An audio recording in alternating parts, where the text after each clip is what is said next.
yeah, so this is a little break from all the heavy brainstorming you've been doing in your groups.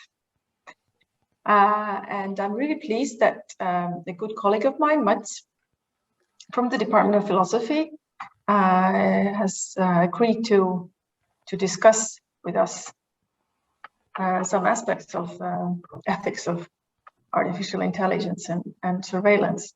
So Mats is a colleague of mine in the department. So he did his PhD in philosophy in University of York. But then he decided that he actually needs some money as well to live on, and not the philosopher wages, and went and got a degree in law. So that's why he's doing some humanitarian work in the philosophy department. Okay, so Mats, you have like 45 minutes, but that could be, you know, flexible in the sense that we actually thought that we'd have some questions also in that time, but. Okay, yeah, I'll see how it goes, because I haven't really figured everything out. So I might be talking about some of the aspects longer, and some of the aspects might be a little shorter. And I'm not sure how it all pans out, but we'll see how it goes. And maybe I'll begin by saying that like the title that I chose is kind of clickbaity. It's kind of meant to be like, what is this all about? Is this serious? And so on. But in some sense, I hope to demonstrate at the end, or at least during the talk somehow, that it kind of, it expresses a very core idea that's behind many of the kind of ethical dilemma discussions when it comes to technology. Okay. Okay. So, you know, as a typical philosopher, or even a typical lawyer, before I can actually get to the thing, there's a bunch of introductions and caveats and other such things that have to be kind of talked over, so that we would have a more or less shared basic foundation, and then we would kind of make some limitations and some restrictions and so on. Yeah, but as Kadri already said, yeah, I have a PhD in philosophy. I've been doing philosophy since what, 2005. But yeah, a couple of years ago, I thought, let's see about this law stuff, and then it happened that I was offered the position, and so I'm now half and half, spending my time between the university and the law firm. Yeah, well, I mean, I guess that's not really more important. Now, the first thing is that I wanted to talk about is that what can even be achieved within that kind of the field of technology when we think about the ethics of technology, or like the ethical aspects of technology. What can we even kind of really realistically achieve with ethical analysis? And this kind of is a continuation of the comment that I made yesterday. So as a kind of an example, or to kind of to put ourselves to give us some starting point, I'm going to show you two tools, two pieces of technology. So here they are. I hope you can see them clearly, that they are both screwdrivers. Now, my question to you is, which screwdriver is better?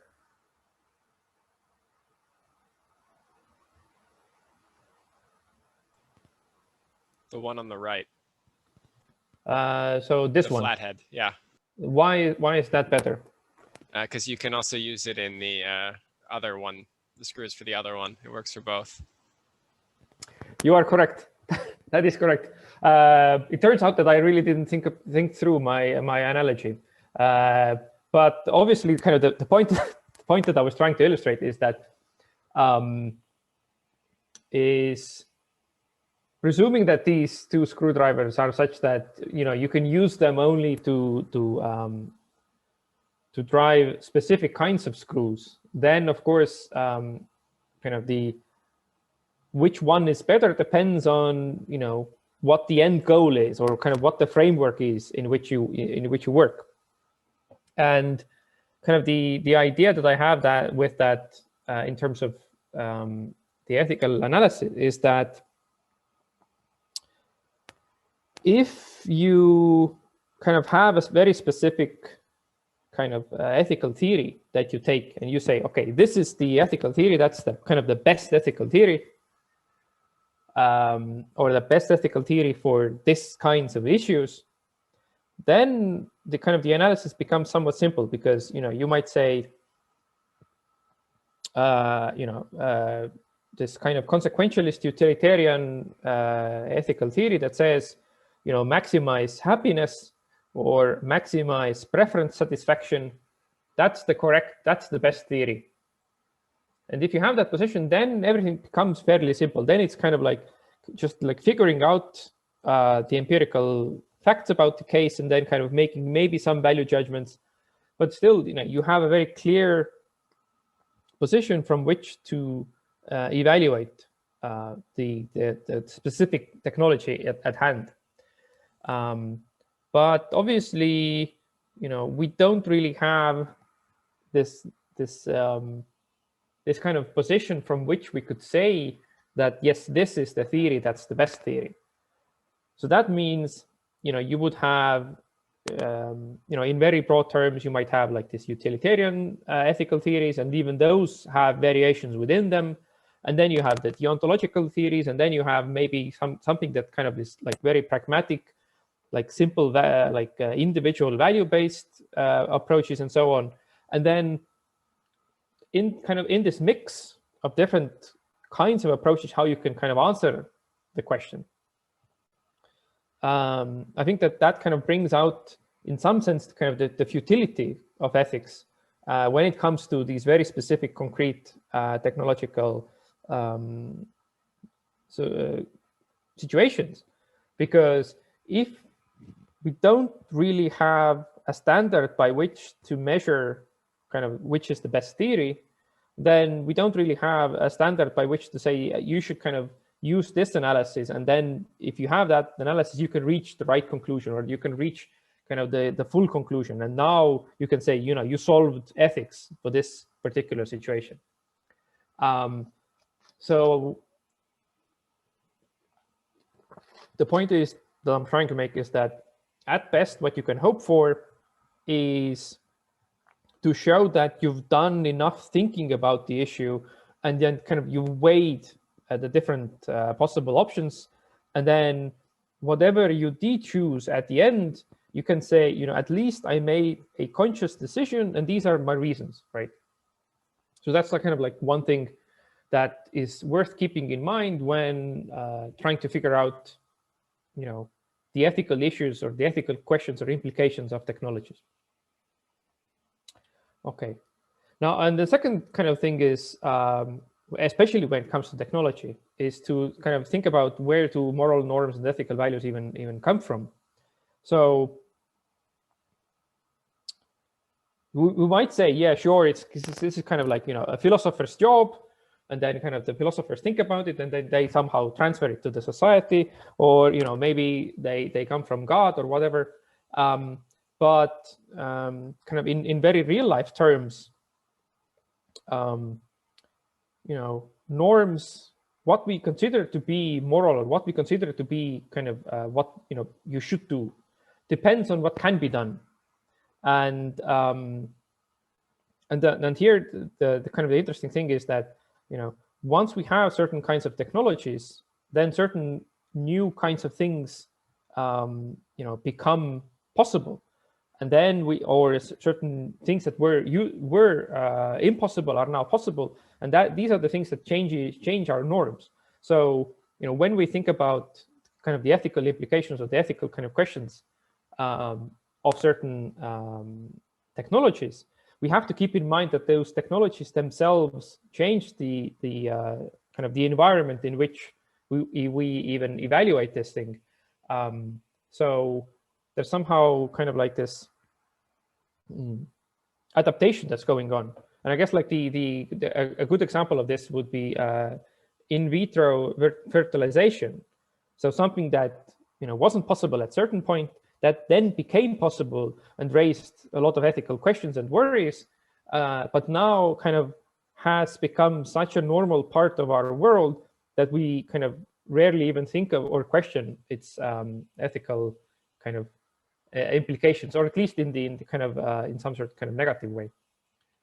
Okay, so a little bit more. Okay, so the second thing, for the kind of the next thing to think about is kind of how we frame this particular issue that we are going to talk about, this kind of this monitoring of senior people.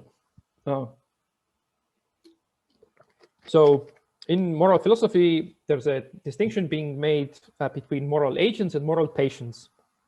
And very briefly, moral agents are the kinds of actors who have agency and who can make moral decisions and who can then be, held morally responsible, who can be blamed for making bad choices and so on. And then moral patients, and of course, with moral agents, there's kind of this an additional kind of value judgment being made, saying that kind of because they are moral agents, they themselves deserve a certain kind of treatment, or certain kind of, I don't know, respect or something like that. And then we have moral patients. So moral patients are the kind of, I don't know, things or creatures, or maybe sometimes even humans that, aren't agents, so they can't make decisions, but they are still kind of considered to have certain moral worth, so that they are kind of considered to be deserving of certain kind of treatment. And in this situation, we might say that one way to think about this, the ethical questions relating to this tracking and sensor technology with the seniors is us looking inside. We, the kind of the wider society, or kind of the next of kin, or the designers, or the kind of people who use that when providing care work, and then kind of treating the seniors as merely moral patients within that system. And the other way we can kind of analyze this is to say, we look at them as the moral agents within that system and kind of ask, what they ought to do, or what they are owed. So that's kind of like, yeah. So when we ask the ethical questions, so one thing is to ask, like, what can we do for them, or what do we owe them? And the other thing is like looking at from their perspective. Yeah. Okay. Okay. The next step is to kind of ask if we don't really have a way to say this is the best moral theory, or I'm not going to, at least even by as an example, say that I'm going to do this analysis or kind of ask these questions from a specific moral theory. Then the question is like, what might be kind of the measure of our analysis? What is kind of the aim? And it seems to be that, at least as I understood from Benjamin's presentation yesterday, is that kind of the aim is to provide a better service. Right now we have human helpers and medical helpers, and then we add in the technological helpers, and then the end result would be more happy grandmas. But here the question is, of course, better in what sense, and or better for whom? So obviously, you can look at it better in the sense that whoever is providing the service can do it more cost efficiently, or can do it more quickly, or has like a competitive advantage. Or you can see it better in the sense, and that also applies to the seniors, who can say, I am getting a better care, or I'm getting a care that's cheaper, or I'm getting a care that's more thorough. But also you kind of see that there's a potential for a sinister side of making it easier for the providers. Kind of like, I have to spend less time, so it's better for me because I can kind of spend my time doing other things. So And then, of course, the question is, what really counts as better? Because, you might say it's kind of like a purely in this kind of very biological or physiological terms of, here's a person who is aging, they have health issues, and what counts as better is the kind of care service that kind of really concentrates on these biological health issues. But then someone else might say, no, but that's not all that counts. What also counts is better in kind of in some sense of taking into account their psychological needs or social needs and so on. So that's also a question that's, we can say that we are aiming for better service, but what does better actually mean is something that we still have to figure out. Okay. And I'm almost done with the introduction and caveats, and then we can kind of try to talk about the main meat of the issue. Okay, so really quickly about something about technology as such in relation to ethical questions. So one thing, of course, is that technology is something that we create. So therefore, it's not something that we find in the world. Therefore, we can create it in one way, or we can design it in one way rather than another way. So we as the creators bear the responsibility for choosing what kind of or how to design it.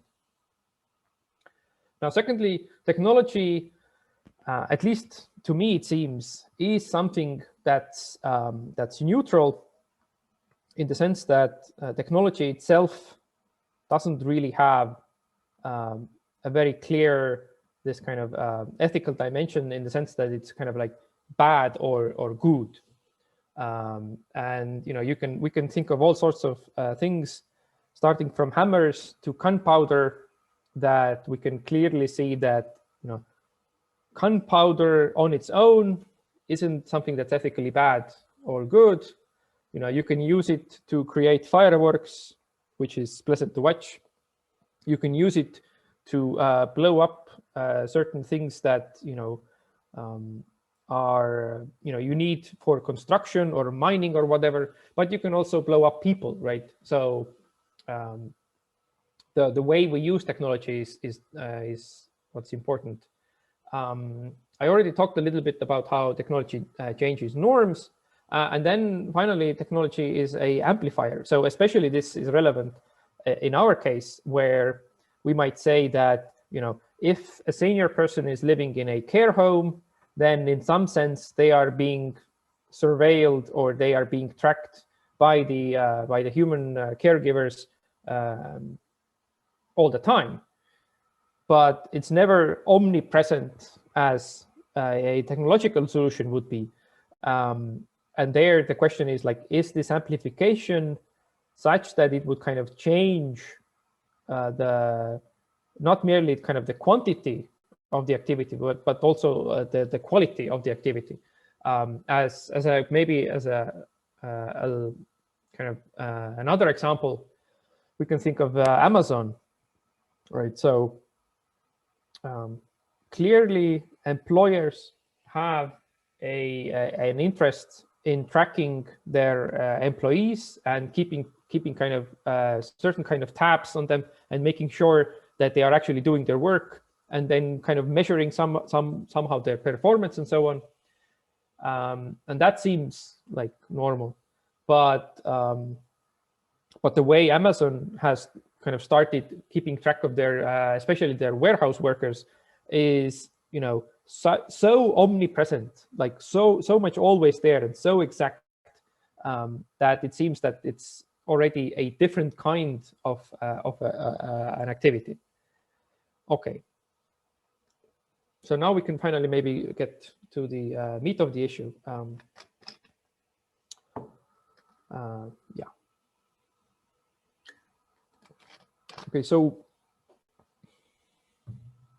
we have this potential technology, or we have this technology. We have that is tied to the TV set that keeps tabs on the comings and goings and activities of the senior person, and then is able to provide information on that of these observations to various interested parties. So what can be the kind of the sources for kind of ethical worries or ethical issues in the situation? It's kind of like, or another way to ask this is that the reason why we even ask these ethical questions is that there's this suspicion, or there's this kind of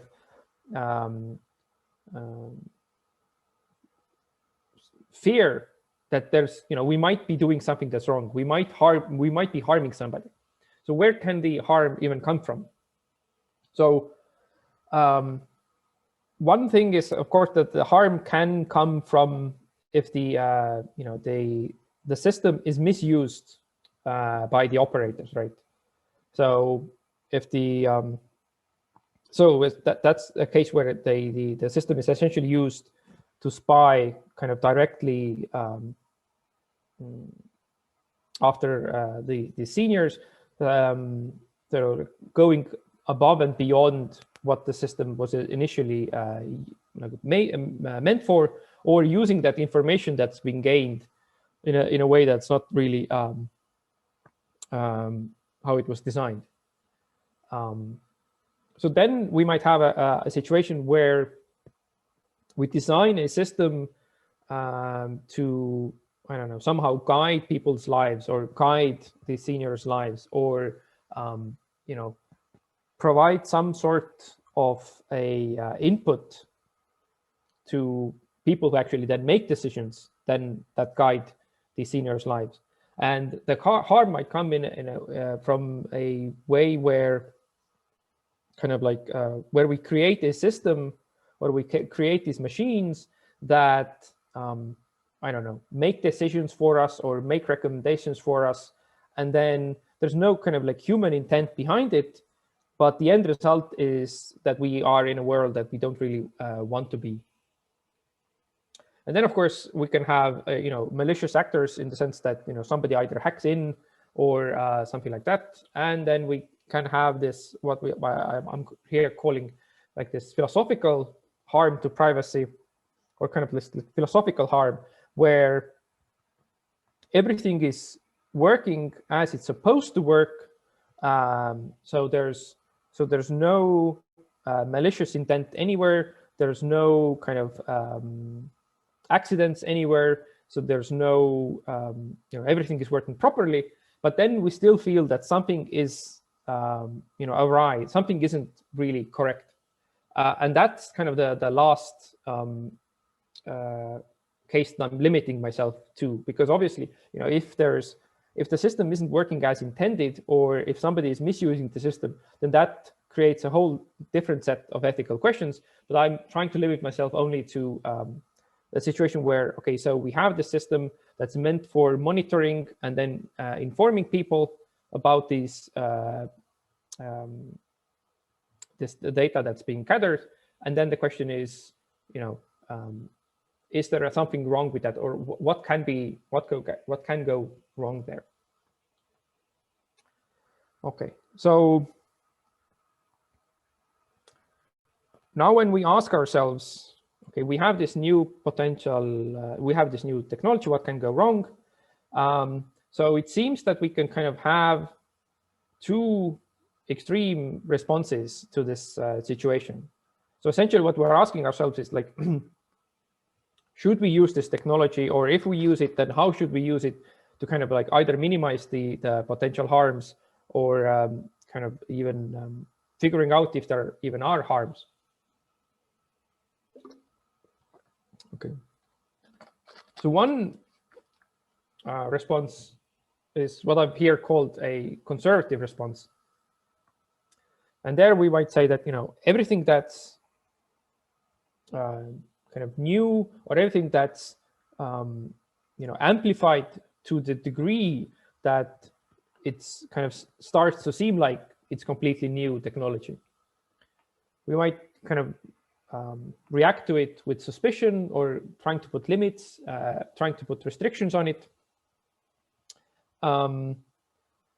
just kind of taking a really cautious and conservative approach by saying, even if the system works as intended, there might still be effects that we're not really aware of.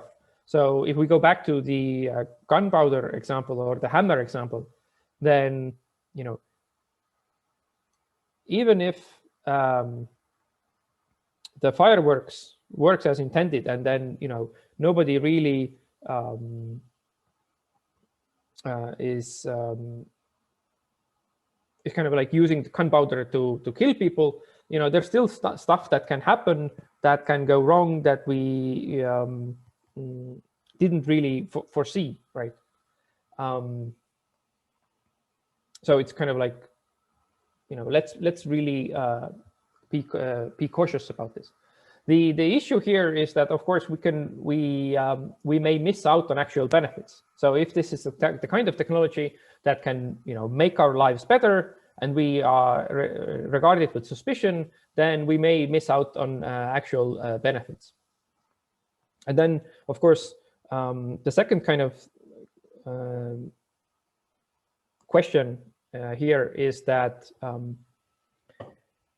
if we take this conservative approach from kind of like from the outside, and we are saying, we as the people who could design or who could put this technology into use, we will decide for the senior people that it might be better not to use it. So that kind of like we have this paternalistic aspect here as well, is that we decide for them not to put this technology into use.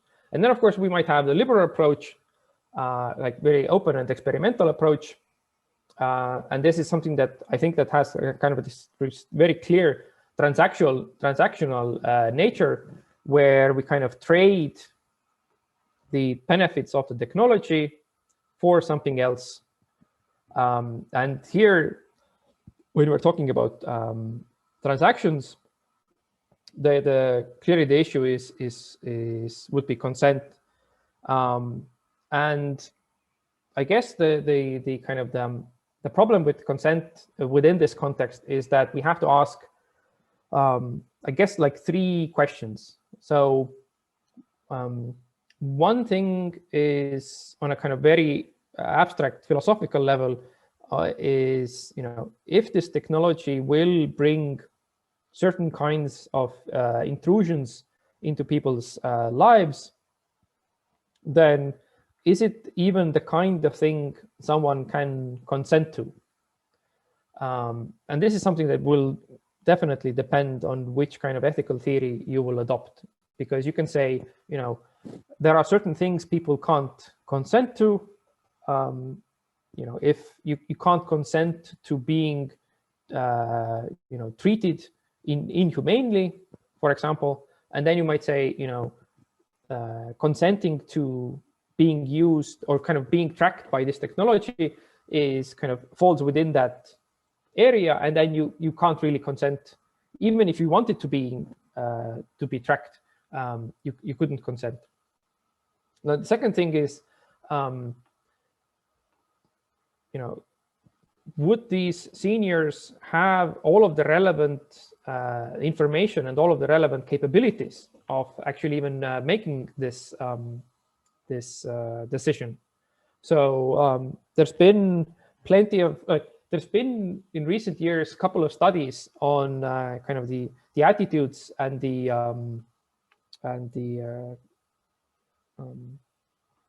understandings of seniors in relation to technology. And often what's one of the findings that often comes out is that seniors don't always comprehend fully the technology that they're using, and therefore they might not be in a position to actually consent in this sense, because they don't really have all of the relevant information. And of course, then with some seniors, it might be the case that they are unable to consent because of their health condition. They are kind of somehow they had lost the ability to give their consent. But what is important for me, at least, is that with both of these approaches, there's trade-offs being made, right? So if we're kind of liberal, in the liberal approach, in this kind of transactional approach, then we are getting some benefit from the technology, but we are saying, but we're giving up something, or at least I'm kind of consenting to it. So there's kind of like a trade-off being made there. And the same is true with conservative, because we might say, okay, we're cautious just in case, but by being cautious, we are missing out on the benefits. So there's trade-offs being made in either, in both responses. Okay, so we have these two potential approaches within this situation. So now maybe we can kind of see some specific relevant ethical values. And this is not meant to be an exhaustive list, but this is kind of like a list meant to show or kind of demonstrate that, here are some values that are relevant to the situation. But again, with each of them, we would be kind of engaging in some sort of trade-off. So first, of course, we have privacy in the sense of being in control of the information that's either being gathered by us or is being accessed by others. And so one thing, of course, is to think about, like, why do we even care about privacy, or why do we even care about controlling the information that's that's available about me, or that's used by others? And one of the issues here is, of course, that people can use this information against me. So if they know things about me, they can, embarrass me, or they can kind of blackmail me, or they can put me in an awkward position. We don't want our old photos being on the internet because, we were young and we did some stupid things, and then now that we are older, we're trying to apply for jobs, or kind of, I don't know, teach in front of kids. And then there's this information that's out there that's potentially embarrassing, and we want to control it. So that's one kind of reason to care about privacy. And here I'm thinking, maybe seniors are a real exception, because, because they are so old, and because they really have so little time left, they might, take the position that, I don't really care about my privacy in the same way. I don't really care about controlling information about me, because, the time frame for others to use this information against me is so small, or it's so insignificant, because, I don't have to worry about being embarrassed at my next job interview, because there won't be a next job interview for me. So that's a way how privacy might play out in this situation. The other thing, of course, is that privacy might mean different things for different people, right?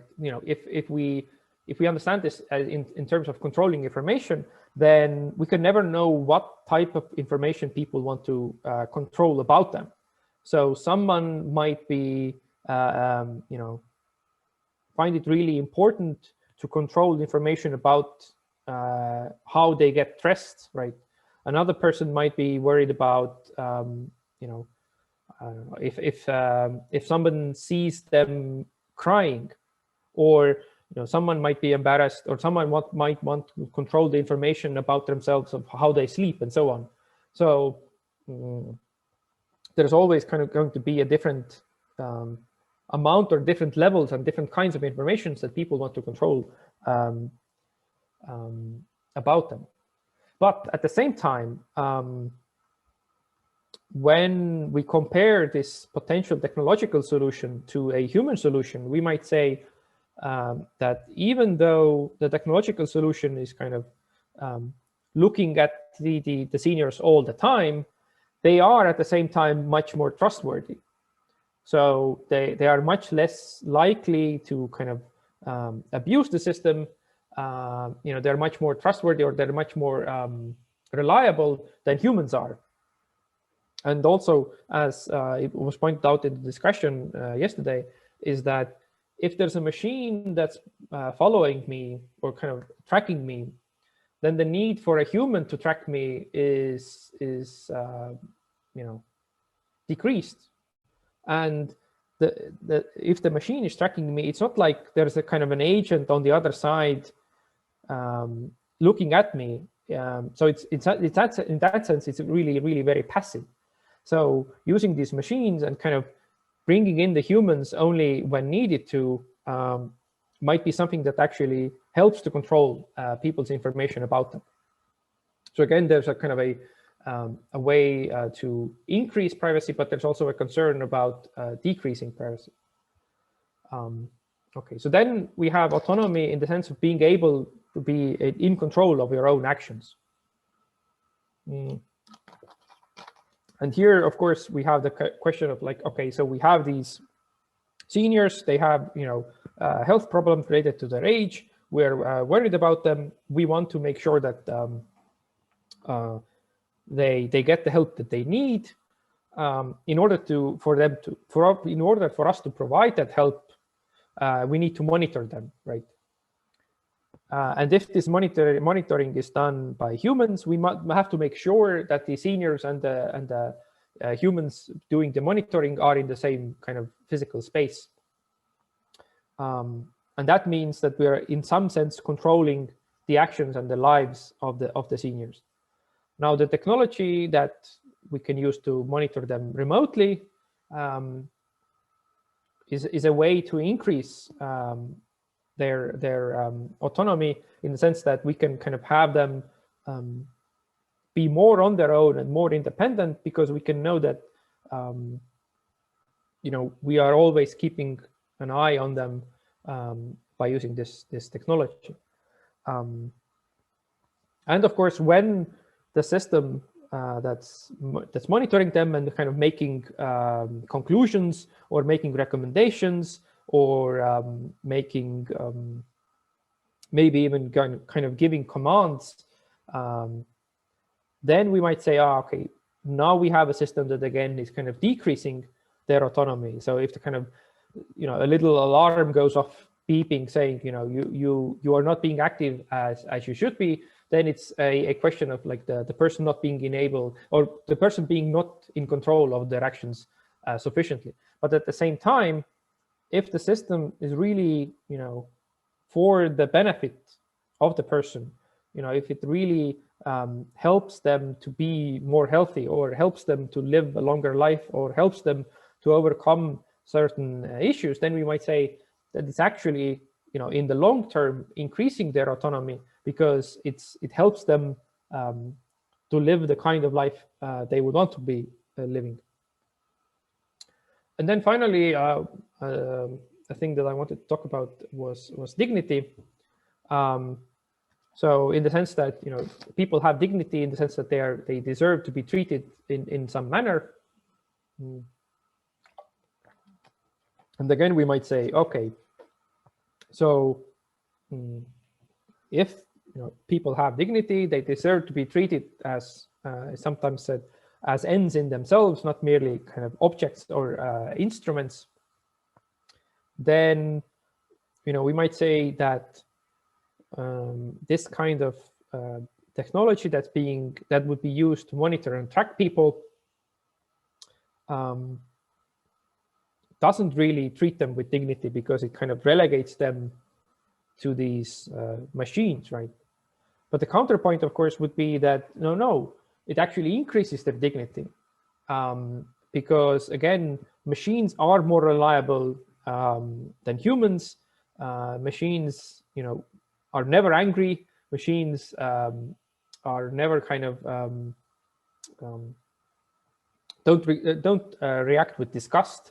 Machines always treat the seniors in the same way and with the same kind of dignity. So again, there's kind of a way how this tracking and then monitoring and then kind of making conclusions, gathering data and making conclusions can increase people's dignity, but it can also in different ways decrease that. So it's always going to be a trade-off between the two. And I think I have a couple of more examples here. Yeah. So one interesting question, of course, is the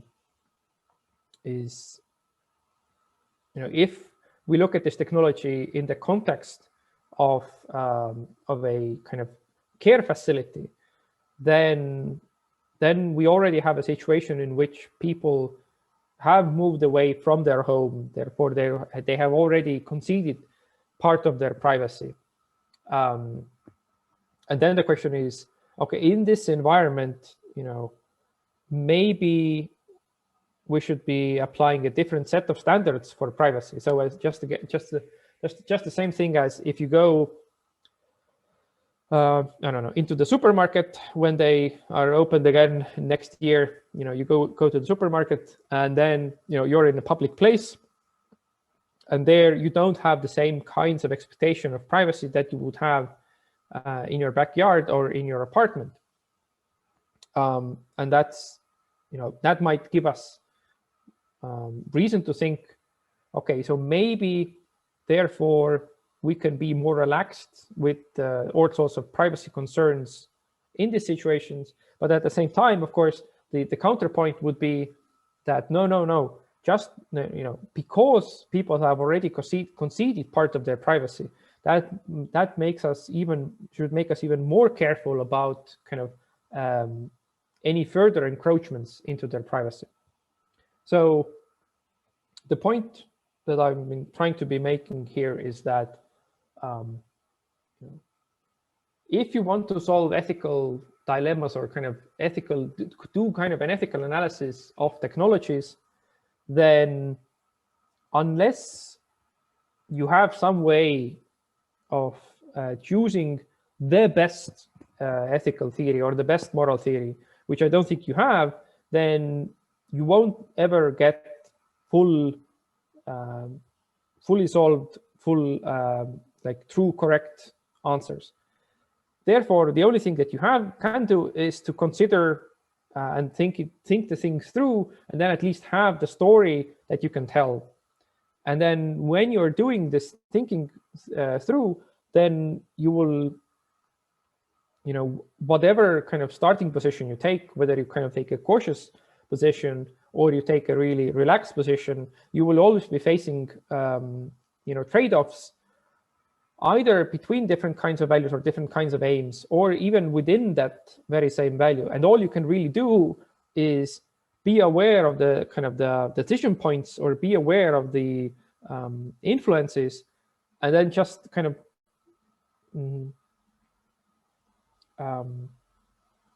making sure that whatever you kind of are giving up is worth the kind of the benefits or the outcomes that you're getting back out. And quickly, maybe two further ideas. So the bulk of this was meant in the very sort of restricted context of we have these seniors, and we have this tracking or monitoring technology, and the question is like, what are kind of the ethical questions in this very limited space? But if the aim of the system is to monitor for unusual situations, then it seems to me that in order for the machine to make judgments, or the machine to make kind of conclusions about what really counts as unusual, it would require some sort of modeling of the real world and modeling of behaviors, and this would require data. So then what you would have is you would have people in front of these tracking and monitoring systems, and you would be gathering data, and then you would try to find patterns. So what you would have is, you would have the people who are using this helping to make this service a better thing. Kind of the same way as, you know, nowadays you go to Facebook or YouTube or Spotify, then each user's behavior is being tracked, and this data is being used to better predict the behavior of other users as well. And this, I guess, kind of brings up the question of if the people who are using this, or people who are, we might even say, who the system is used upon, are kind of contributing to this system, then maybe they deserve some sort of additional benefit other than just getting the benefits of the system. And then one final thought is this very, you know, maybe somehow very skeptical, or sorry, cynical, where, you know, it seems that the whole of these kind of ethical questions in technology always come down to this quote from the movie Jurassic Park, that, you know, people are so preoccupied whether they can or cannot, so they never ask if they should. But when we look at the kind of the history of technology, and I have like here a picture from I think it was the announcement of the new Pope, with 8 years apart, and this is already over 10 years old, or nearly 10 years old, is that, you know, technology doesn't really care about our ethics. You know, people come up with things, you know, they figure out if they can or cannot do something, and then, you know, years go by, and this is now then the normal, and then whatever ethical concerns we had 10, 15, 50 years ago are forgotten. So in that sense, I'm maybe thinking that it doesn't really matter that we can't maybe figure out the ethical questions right now, because you know, time will solve this issue for us. I guess that's what I want to say. Okay, I think I went a little over time, but I more or less got to say the main things I wanted to say. Okay, and now I will. Okay, thanks, Mats. Sharing the screen. Do we have some quick questions for Mats at this point, or you can give me your hand, or we can of course have a joint discussion maybe after Andrew has added his comments. Okay, Andrew, the floor is yours. I like it very much, the last slide and the last comments, this one final thought. But I didn't like much the previous slides, amazingly. So I like it very much, the last one. So I will suggest you to begin with the last one, and maybe not forget the others, but begin with the last one, because in the last one, I think you made, for me, this is very personal, I may be wrong, but for me, the most important question, which is if the technology is being made because there is a need, a social need, and somehow is controlled by society, or is just technology being developed because somebody wants to do that, because somebody is doing something just for the sake of doing, just for the sake of doing something that other people are not doing. So if engineers don't know what they are doing actually, they don't care if they should do this or not. So in a way, in the last, on your final thought, you are, I think you are saying that we don't control much technology, and therefore, from this point of view, that we don't control much technology, then we have to accept, let's say, that if the engineers are giving us just hammers, then we tend to see the wall as a nail. So if we are using Google, this is not neutral in the sense that we can do anything we want with Google. So in a way, the choice you present between the trade-off between privacy, identity, autonomy, dignity, and let's say security, well-being, safety, maybe this is not our choice. So maybe this is not, it's optimistic to believe that we can choose not to use technology. So maybe we are not making technology. Technology is also making us. So I would say it's very naive to believe that we do technology and then we have the possibility to decide how to use technology. I think, and this is very personal, I believe that we have to be aware that technology is making us the same way we are making technology.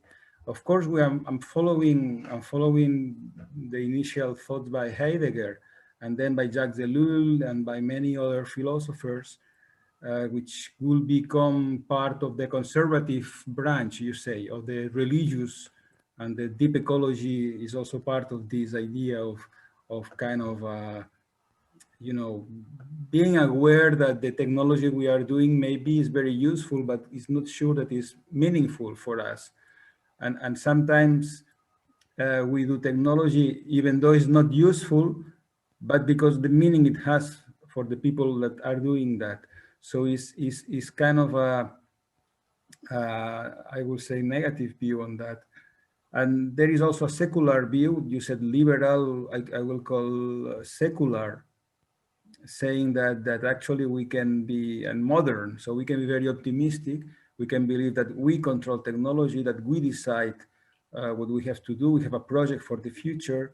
We understand nature. We have data about everything, so we can separate nature in pieces, manipulate nature, create a second world. So this will be a very optimistic modern way of thinking. I will be more pragmatic in the sense that maybe we have to accept that technology is changing in a way we don't fully control. It's changing our lives as well. So maybe instead of thinking about what's good or bad, right or wrong, we have to think on what's improving us, what may be better. So it's more about the justification of what we are doing than about the objective truth. And I finish with this. So at the beginning of your presentation, I was thinking that you were in a way saying that machines are different from us, that we are not the same thing, that machines are different from us. And because machines have full information, they have perfect information, they have no emotions, they can know all the rules, and they can make all the calculations of the cost and benefits, so they can apply a perfect rationality. So in a way, it's better to let machines to take decisions instead of us. And this is something that concerns many people, because these machines, maybe they are not sensitive to treat particular problems as exceptions, or just break the rules because the rules are not perfect, or they have problems, machines will have problems to tell the stories about ourselves and about our decisions in a way it has some meaning for us. So maybe it's more about not having machines that take perfect decisions for us, but trying to do the best we can in a world where probably machines will be embedded into our bodies, and probably machines will have also some human characteristics. And okay, I'm becoming very negative, it seems, but maybe human beings is about that. It's about trying to change everything. So we have to change everything. And maybe, and I finish with something which is crazy, but a friend of mine used to say that at the end, if we destroy the world, it's not that bad. I mean, if we destroy the world because we are so creative that we invent crazy machines and we destroy the world and nature, okay, maybe it's the human nature to do that. It will be much sad if the world is destroyed because a natural catastrophe, because a meteorite, because something we don't control. So let's say, I like it very much, your last slide. I think the questions are there in the last slide, and for sure there is no answer. Yeah, I mean, I definitely agree with some of the points that you're making, especially kind of like this technology controlling or making us, and you know, you can definitely have situations in which you have one scientist or engineer or designer that makes one piece of a thing without, you know, even if they try to think about the whole implication, they couldn't. And then you have someone else who takes that piece and then designs a little more or builds something upon that. And then, you know, with incremental changes, you will end up with something that's completely kind of world changing. And then you might ask, okay, so what are the ethical implications here? But, you know, again, I would like to kind of like reiterate my kind of this somewhat cynical position is kind of like, you know, we shouldn't really be worried too much about the ethics because, you know, time will take care of it. So, I mean, of course, we can't push it completely aside. We can't completely forget it. But I think that we, at least when it comes to in the realm of technology, we shouldn't be kind of too bogged down or focused on trying to figure out all of the ethics. As long as we kind of think about the issue at hand with the kind of the norms that we have, then I think that will be fine in the end, because, you know, if the technology works, if it makes people's lives better, it will become a commonplace, and then it will change the world and it will change the norms. As you know, when photography first came out, people were, you know, afraid of have their picture taken. Now, you know, we sit here in front of cameras all the time.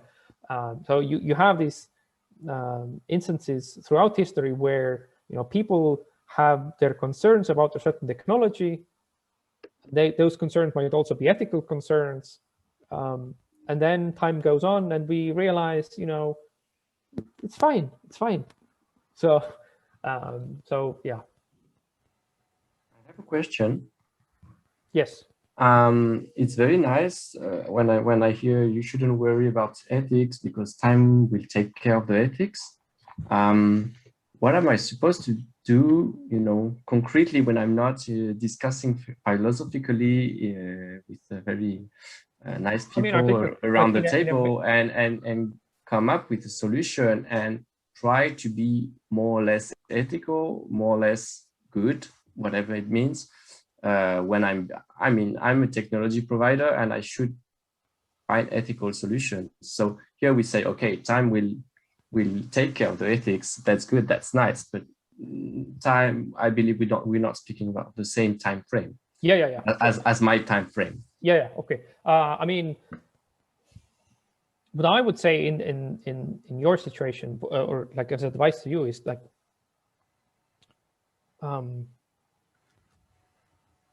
can you, like, when somebody comes and asks you about the ethics of your technology, like, then you don't need to convince them that your technology is like completely ethical and has taken care of all of the ethical problems.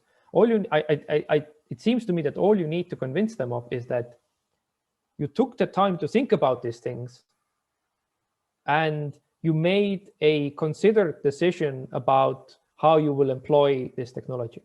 So, you know, you might say, someone might, you know, be worried that there are privacy issues, and then, you know, you would say, yes, we are aware of these privacy issues. We thought these things through, and we can see that the privacy questions come up in this and this and this sense. But on the whole, we decided to still use this because there's this other value that we care about, and there's this other benefit that we care about. And they might say, you know, I disagree, but you said, okay, yeah, but that's ethics, right?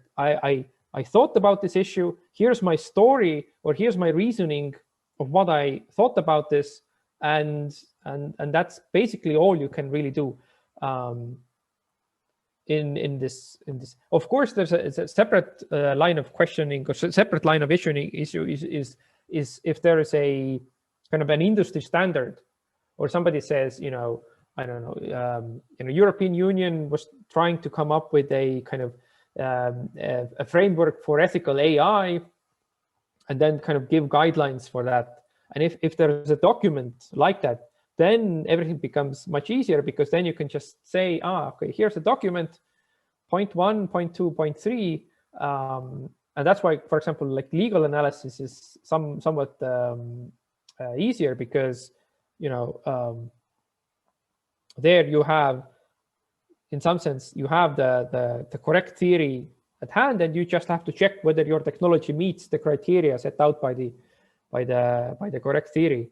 But in ethics, you know, there is no true or the best ethical theory, and there all you can do is really say, you know, I thought about it, and here's my line of thinking, and here's the conclusion that I came to. So that's kind of like the practical advice that I would give. Thanks. Yeah. Can I comment too?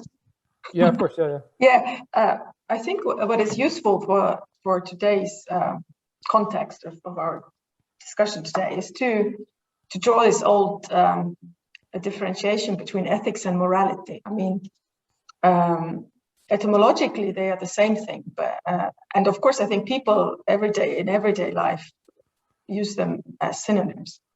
But there's also a tradition to differentiate between two, and morality being a practice. It is actually something that people do and behave in societies, and ethics being a theory about that practice. And so obviously on a level of ethical theories, we don't really have any kind of consensus about what's the best ethical theory or anything like that. I mean, every theory has its own, you know, positive sides and negative sides. But then at the same time, if we're talking about morality, then this just describes people's practices and their expectations, and of course they're also their ethical values and principles.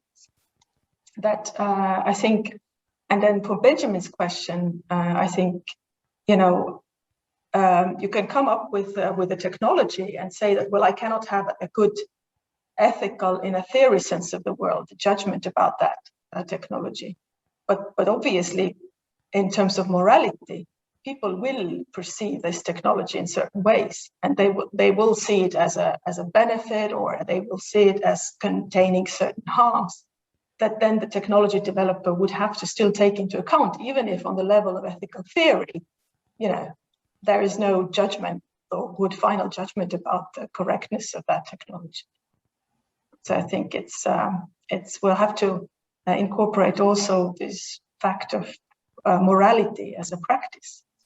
And obviously, you are right that this is something that changes over time. So that's also the case, but it does, I think, still make sense to take it into account, at least in the short-term perspective.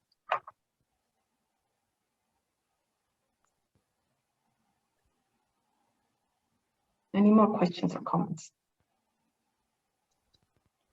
I mean, I wanted to make a comment that I wanted to kind of thank Kadri for making me do this. Because it's always kind of like, you know, you always have situations where you have ideas and you think about them. But when you're forced to actually present those ideas in front of people, then, you know, it will help you get a better sense of your own ideas. I mean, of course, right now, this is